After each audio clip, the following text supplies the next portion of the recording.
Hey, what's up my fellow runners? Welcome back to the channel. My name is Mats and today we're tackling a question.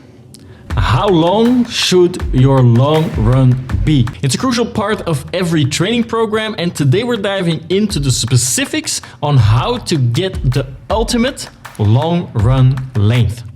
And whether you are just a beginner runner or you are a seasoned pro, this is a must-watch video to maximize those training gains and to avoid those dreaded injuries. So, if any of that tickles your fantasy, then let's go!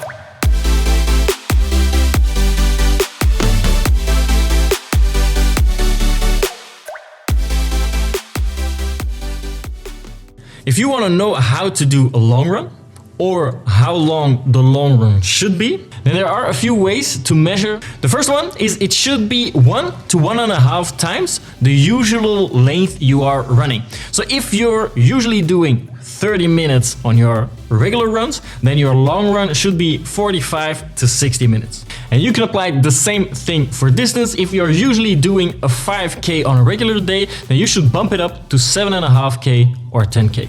Another option is to use your weekly mileage as a guide to how long your long run should be. The long run should be about 20 to 30% of your weekly total. So if you are clocking in 50K at the moment on a weekly basis, then your long run should be 10 to 15 kilometers. And this is helpful because if you're adding distance to your weekly mileage, then so is your long run going to be. You are increasing those miles as you are increasing those weekly mileages as well.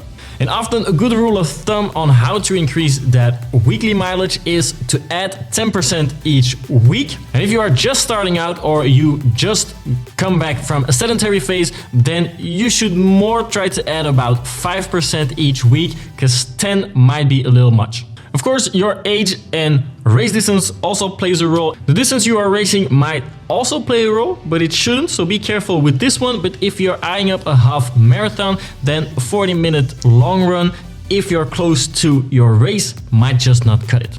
If you're unsure on how long it should be based on your weekly mileage, stick to the lower end because we want to absolutely avoid injuries. Remember, building your endurance takes weeks, months, or even years. That one long run may not make all the difference. Now let's talk strategy. If you are starting your training program, you don't just want to jump into your longest run from the beginning, nor should you hit your maximum distance each week. Like I said in the previous part, gradually build up 5 to 10% each week. And usually when you follow a training plan where the goal is a race, then you'll probably hit max distance about 2-3 weeks prior to the race and then taper down so you get those ultimate fresh legs at the starting line. Next up, the pace.